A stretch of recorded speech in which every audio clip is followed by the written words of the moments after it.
Tema renungan hari ini adalah pengurapan Yehu dan kematian Yoram. Mari kita membaca dari 2 Raja-Raja, pasal yang ke-9, ayat yang pertama sampai ayat yang ke-29. Demikianlah firman Tuhan. Yehu menjadi Raja Israel. Kemudian Nabi Elisa memanggil salah seorang dari rombongan Nabi dan berkata kepadanya, "Ikatlah pinggangmu, bawalah buli-buli berisi minyak ini, dan pergilah ke Ramot Gilead. Apabila engkau sampai di sana, carilah Yehu bin Yosafat bin Nimsi, masuklah, ajak dia bangkit dari tengah-tengah temannya, dan bawalah dia ke ruang dalam. Kemudian ambillah buli-buli berisi minyak itu, lalu tuangkan isinya ke atas kepalanya dan katakan, beginilah firman Tuhan, telah kuurapi engkau menjadi raja atas Israel. Sesudah itu, bukalah pintu, larilah dan jangan berlambat-lambat." Lalu Nabi muda itu pergi ke Ramot Gilead. Setelah ia sampai, maka tampaklah panglima-panglima tentara sedang duduk berkumpul. Lalu ia berkata, "Ada pesanku bawa untukmu, ya panglima." Yehu bertanya, "Untuk siapa dari kami sekalian?" Jawabnya, "Untukmu ya panglima." Lalu bangkitlah Yehu dan masuk ke dalam rumah. Nabi muda itu menuang minyak ke atas kepala Yehu, serta berkata kepadanya, "Beginilah firman Tuhan Allah Israel, telah kuurapi engkau menjadi raja atas umat Tuhan, yaitu orang Israel. Maka engkau akan membunuh keluarga tuanmu Ahab, dan dengan demikian aku membalaskan kepada Isabel darah hamba-hambaku, nabi-nabi itu, bahkan darah semua hamba Tuhan. Dan segenap keluarga Ahab akan binasa, dan aku akan melenyapkan daripada Ahab setiap orang laki-laki, baik yang tinggi maupun yang rendah kedudukannya di Israel. Dan aku akan memperlakukan keluarga Ahab sama seperti keluarga Yerobeam bin Nebat, dan sama seperti keluarga Baesa bin Ahia. Isabel akan dimakan anjing di kebun di luar Yisrael, dengan tidak ada orang yang menguburkannya." Kemudian Nabi itu membuka pintu lalu lari. Apabila Yehu keluar mendapatkan pegawai-pegawai tuannya, berkatalah seorang kepadanya, "Apa kabar? Mengapa orang gila itu datang kepadamu?" Jawabnya kepada mereka, "Kamu sendiri mengenal orang itu dengan omongannya." Tetapi mereka berkata, "Dusta, cobalah beritahukan kepada kami." Lalu katanya, "Begini-beginilah dikatakan kepadaku, demikian firman Tuhan, telah kuurapi engkau menjadi raja atas Israel." Segeralah mereka masing-masing mengambil pakaiannya dan membentangkannya di hadapan kakinya begitu saja di atas tangga. Kemudian mereka meniup sangkakala serta berseru, "Yehu raja." Demikianlah Yehu bin Yosafat bin Nimsi mengadakan persepakatan melawan Yoram. Adapun Yoram sedang berjaga-jaga di Ramot Gilead bersama-sama dengan segenap orang Israel menghadapi Hazael, orang Aram.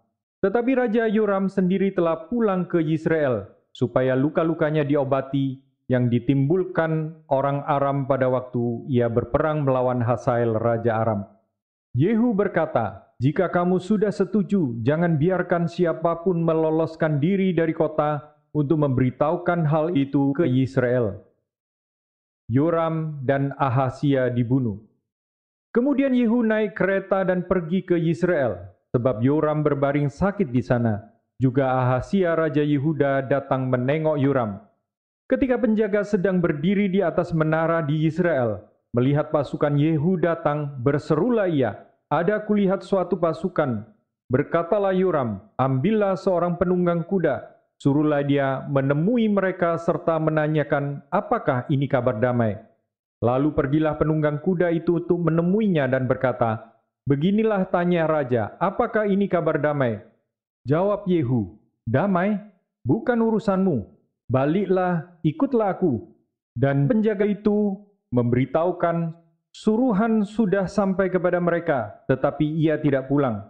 Disuruhnyalah penunggang kuda yang kedua, dan setelah sampai kepada mereka, berkatalah ia, "Beginilah tanya raja, apakah ini kabar damai?" Jawab Yehu, "Damai, bukan urusanmu. Baliklah, ikutlah aku." Dan jaga itu memberitahukan, sudah sampai ia kepada mereka, tetapi ia tidak pulang. Dan cara memacunya adalah seperti cara Yehu cucu Nimsi memacu, sebab ia memacu seperti orang gila. Sesudah itu berkatalah Yoram, "Pasanglah kereta." Lalu orang memasang keretanya. Maka keluarlah Yoram raja Israel dan Ahazia raja Yehuda, masing-masing naik keretanya. Mereka keluar menemui Yehu lalu menjumpai dia di kebun Nabot orang Yisrael itu. Tatkala Yoram melihat Yehu, bertanyalah ia, "Apakah ini kabar damai, hai Yehu?" Jawabnya, "Bagaimana ada damai? Selama sundal dan orang sihir ibumu Isabel begitu banyak." Segera Yoram berputar dan mau melarikan diri sampai berseru kepada Ahazia, "Itu tipu Ahazia." Tetapi Yehu menarik busurnya dengan sepenuh kekuatannya, lalu memanah Yoram di antara kedua bahunya, sehingga anak panah itu menembus jantungnya. Maka rebalah ia di dalam keretanya. Kemudian berkatalah Yehu kepada Bidkar, perwiranya, "Angkat dan lemparkanlah mayatnya ke kebun Nabot orang Israel itu, sebab ketahuilah bahwa pada waktu aku dan engkau berdampingan menunggang kuda mengikuti Ahab ayahnya, maka Tuhan telah mengucapkan terhadap dia hukuman ini. Sesungguhnya aku telah melihat darah Nabot dan darah anak-anaknya tadi malam. Demikian firman Tuhan, maka aku akan membalaskannya kepadamu di kebun ini. Demikian firman Tuhan. Oleh sebab itu, angkat dan lemparkanlah mayatnya ke kebun ini, sesuai dengan firman Tuhan." Ketika Ahazia raja Yehuda melihat itu, maka ia pun melarikan diri ke arah Bet Hagan, tetapi Yehu mengejarnya sambil berkata, "Panahlah dia juga." Maka mereka memanah dia di atas keretanya di pendakian ke Gur dekat Yibleam. Ia lari ke Medigo dan mati di sana. Para pegawainya mengangkut mayatnya ke Yerusalem, lalu mereka menguburkan dia dalam kuburnya sendiri di samping nenek moyangnya di kota Daud. Adapun Ahazia menjadi raja atas Yehuda dalam tahun ke-11 zaman Yoram bin Ahab.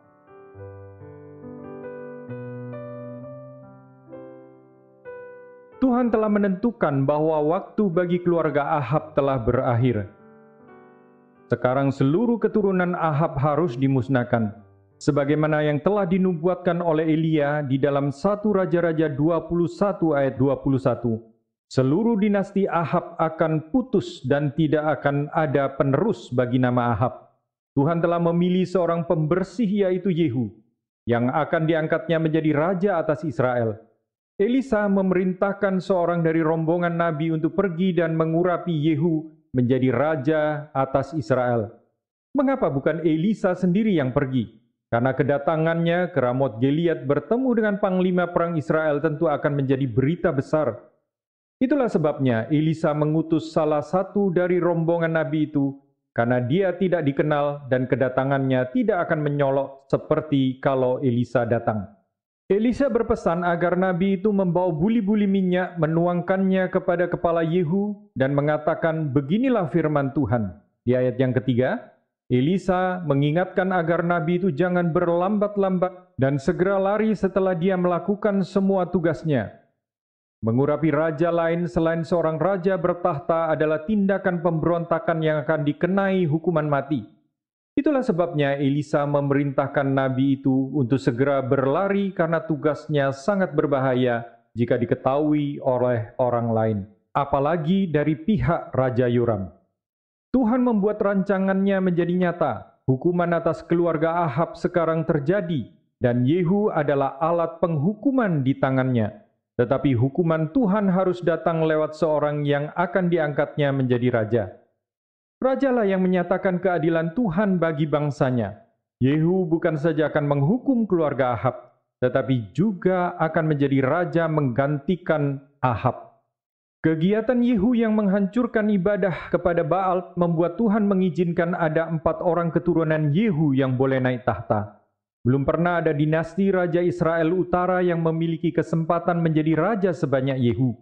4 generasi setelah dia tidak terputus untuk menjadi raja. Bandingkan dengan Yerobeam yang hanya 1 orang penerus naik tahta setelah dia. Omri yang paling mendekati karena dia adalah 2 generasi selanjutnya, yaitu Ahab dan Yoram. Sebelum Yoram memang ada Ahazia yang menjadi raja, tetapi dia masih 1 generasi dengan Yoram, karena dia adalah kakak Yoram. Dia mati saat baru memerintah 2 tahun dan digantikan oleh Yoram adiknya. Jadi Omri diteruskan oleh Ahab dan anak Ahab, 2 generasi penerus. Yehu segera diberikan tugas untuk menyatakan penghukuman Tuhan bagi keluarga Ahab, terutama Isabel. Isabel istri Ahab, perempuan Sidon itu masih hidup dan masih sangat berpengaruh. Pengaruh yang membuat Israel makin terpuruk di dalam penyembahan berhala dan atas kekerasan. Firman Tuhan dalam ayat yang ke-12, Yehu memberitahukan para panglima tentara yang lain tentang pengurapan untuk menjadi raja Israel. Ternyata seluruh panglima yang lain juga berseru menyatakan dukungan bagi Yehu untuk menjadi raja Israel. Mereka bahkan segera menghamparkan pakaian mereka di tanah untuk menghormati Yehu dan meniup sangkakala untuk mengumumkan bahwa raja baru telah dilantik. Ini merupakan konspirasi yang paling tersusun. Tanpa banyak lobi apapun, Yehu segera mendapatkan dukungan dari para panglima tentara. Tuhan sendirilah yang menggerakkan mereka lalu mendukung Yehu. Dengan demikian, kekuatan raja baru itu segera dinyatakan dengan dukungan para panglima tentara, dan dukungan mereka merupakan dukungan yang sangat kuat. Mengapa Tuhan memilih Yehu? Apakah ada kaitannya karena dia adalah salah seorang panglima tentara? Tuhan memang memilih orang-orang yang tidak layak dan tidak terpikirkan untuk berbagian di dalam rencananya. Tetapi ini tidak berarti dia tidak memakai sama sekali kualitas-kualitas yang telah ada di dalam diri seseorang. Tuhan memakai Yehu karena dia adalah salah satu panglima pasukan berkereta kuda yang sigap di dalam melaksanakan tugas-tugas militernya. Maka untuk bertanya apakah Yehu datang dengan damai, jawaban Yehu sangat pendek dan ia mengatakan bahwa pembawa berita itu seharusnya ikut dengan dia. Beberapa kali utusan yang bertanya tentang maksud dan kedatangan Yehu menjadi sekutu Yehu. Tuhan jugalah yang menggerakkan sehingga para utusan itu menjadi berbalik dan bersiap untuk menyerang sang raja. Ayat 18 dan 19 mencatat dua orang utusan akhirnya menyerang ke pihak Yehu hanya karena kalimat pendek Yehu, yaitu di ayat 18 dan 19. Ketika Yoram sendiri menemuinya, Yehu segera menjawab bahwa selama penyembahan berhala Isabel masih berjalan, tidak mungkin bisa ada damai sejati. Maka Yehu menarik panah dan memanah Yoram hingga mati. Ahazia juga akhirnya terkena panah Yehu dan mati sebagaimana dicatat di dalam ayat yang ke-27. Ini adalah kudeta singkat tetapi efektif yang dilakukan Yehu.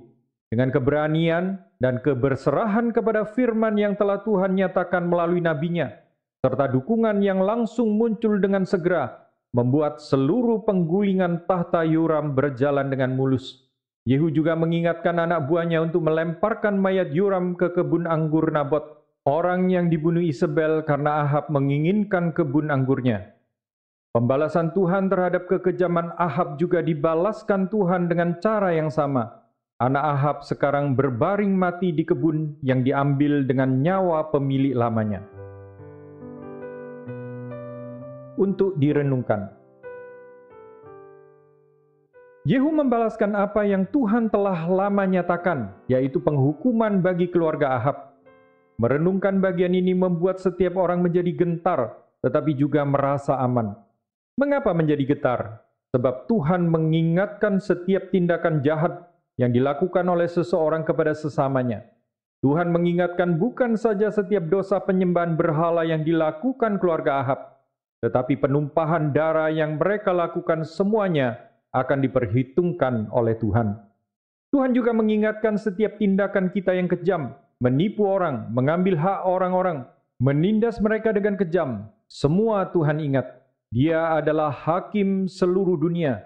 Dia bukan saja harus adil, tetapi dia juga tidak akan lupa. Tuhan tidak bisa disogok. Semua korban dari dosa dan kejahatanmu akan berseru kepada Dia, dan Dia akan membalaskannya berdasarkan keadilannya yang sempurna. Jangan terus bertindak kejam. Setiap kata-kata bohong, kata-kata makian, kata-kata kejam, ataupun tindakan dengan tega dilakukan untuk menyakiti orang lain, semua akan dilihat oleh Tuhan. Tuhan tidak mungkin tidak adil. Tuhan juga tidak mungkin membiarkan orang-orang jahat yang terus menyakiti orang lain. Tetapi hal ini juga membuat kita merasa aman. Mengapa? Sebab jika kita dirugikan, difitnah, dihina, direndahkan, diremehkan, ditipu, disakiti, dilukai, bahkan dibunuh sekalipun, Tuhan akan mengingat semua. Dialah Sang Hakim di mana kita boleh mengadukan perkara kita. Dialah yang akan memberi kita keadilan yang sejati. Dia tempat kita berharap untuk adanya kebenaran dan keadilan.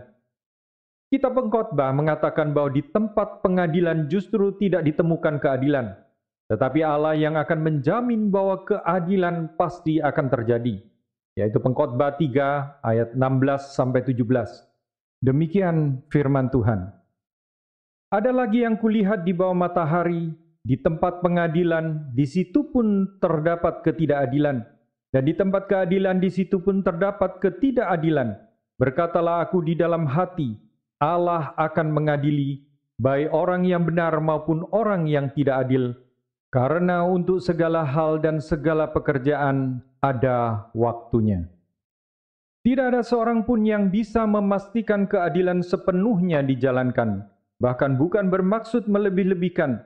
Kita sekarang sudah tidak terlalu kaget lagi kalau mendengar penyelewengan keadilan dari orang-orang yang seharusnya berlaku adil. Hakim, pemimpin, raja, pemerintah, semua sudah terkorup. Harapan apa yang bisa kita miliki kalau untuk meminta keadilan pun kita tidak tahu lagi harus pergi kemana? Tetapi Tuhan Sang Hakim yang adil tidak tertidur. Di dalam Mazmur 121 ayat 1 sampai yang keempat, disinilah pengharapan kita untuk keadilan sejati dapat terjadi. Dialah yang memberikan kelegaan bagi kita semua ketika kita diizinkan Tuhan untuk mengalami ketidakadilan. Dia jugalah tempat kita bersandar sepenuhnya karena Dia memperhatikan segala hal yang terjadi, dan kepada Dia jugalah kita semua akan mempertanggungjawabkan semua perbuatan kita.